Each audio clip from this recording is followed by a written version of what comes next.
ఇక్కడికి మరి పివి నరసింహారావు గారి 104వ జయంతి సందర్భంగా ప్రముఖులందరినీ కలవడం జరిగింది. మరి ప్రతి ఒక్కరు కూడా మరి ఇక్కడికి వచ్చేసి మరి వారికి నివాళులు అర్పించిండ్రు. కాబట్టి మనం కూడా అందరం పాల్గొని ఇందులో జయంతోత్సవం జరుపుకోవడం చాలా సంతోషంగా ఉంది. మరి పివి నరసింహారావు గారు చాలా ప్రధానిగా పనిచేశారు. ఎన్నో భాషలలో మాట్లాడి దాంట్లో అందరికీ తర్ఫీదు ఇవ్వడం జరిగింది.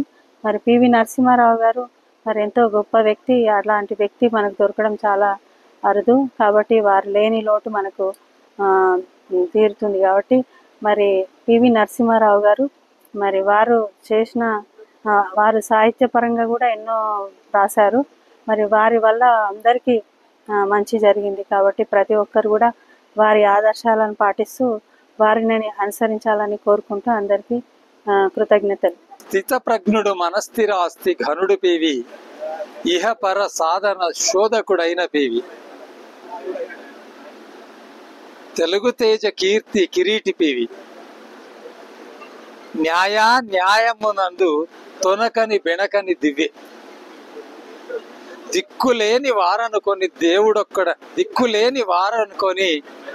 దుఃఖపడకుడని చెప్పి, దిక్కుమొక్కు లేనివాడు దేవుడొక్కడని చెప్పి, గీతా సంగీత కళల తలపండిన పండితుండు, స్థితప్రజ్ఞుడు మనస్థిరాస్తి ఘనుడు పివి, ఇహపర సాధన శోధకుడైన పివి అని ఆయన దశదిన కర్మకి అధికారికమైనటువంటి గాంధీ భవన్లో రాసిన పాట. ఆయన చితివేర్చినటువంటి ఆ భాగ్యం నాకు కలిగినందుకు 45 సంవత్సరాలు కాంగ్రెస్ పార్టీకి అంకితమై పనిచేసిన నేను ఈ జీవితంలో ఏం సంపాదించుకోలే, ఒకటే పివి నరసింహారావు అమర్ హై అన్నందుకు పదవులు పోయినటువంటి మాట వాస్తవం. కానీ దానికి ఏమాత్రం చింతించడం లేదు. కాబట్టి పివి అంటేనే సంస్కరణవాది, బతికుండ కళ్ళారా చూసినటువంటి సంస్కరణవాది, సంఘ సంస్కర్త, రాజకీయ పండితుడు, నిఘర్వి లోని మనిషి అని మనవి చేసుకుంటూ వారికి శ్రద్ధాంజలి ఘటిస్తూ జోహార్లు అర్పిస్తూ శుభాకాంక్షలు తెలియజేస్తున్నాం వాళ్ళ కుటుంబాన్ని. జోహార్ పివి నరసింహారావు, జోహార్ మాజీ ప్రధాని పివి నరసింహారావు, జోహార్ మాజీ ప్రధాని పివి నరసింహారావు, జో అమర్ హై అమర్ హై అమర్ హై అమర్ హై, జోహార్ పివి నరసింహారావు, జోహార్ మాజీ ప్రధాని పివి నరసింహారావు, జోహార్ పివి నరసింహారావు. పివి నరసింహారావు గారు మా స్వగ్రామం పక్కనే వంగరవారిది. మాకు చిన్నప్పటి నుంచి సార్ తెలుసు. మా నాన్నగారి వారి శిష్యుడు. 1984లో పివి నరసింహారావు మా గ్రామానికి వచ్చినప్పుడు నేనే స్వయంగా సార్కు టీ కూడా ఇవ్వడం జరిగింది. పివి నరసింహారావు అనేక సంస్కరణలు చేశారు, భూ సంస్కరణలు చేశారు, వేల కొద్ది లక్షల కొద్ది ఎకరాలు భూ పంపిణీ చేశారు.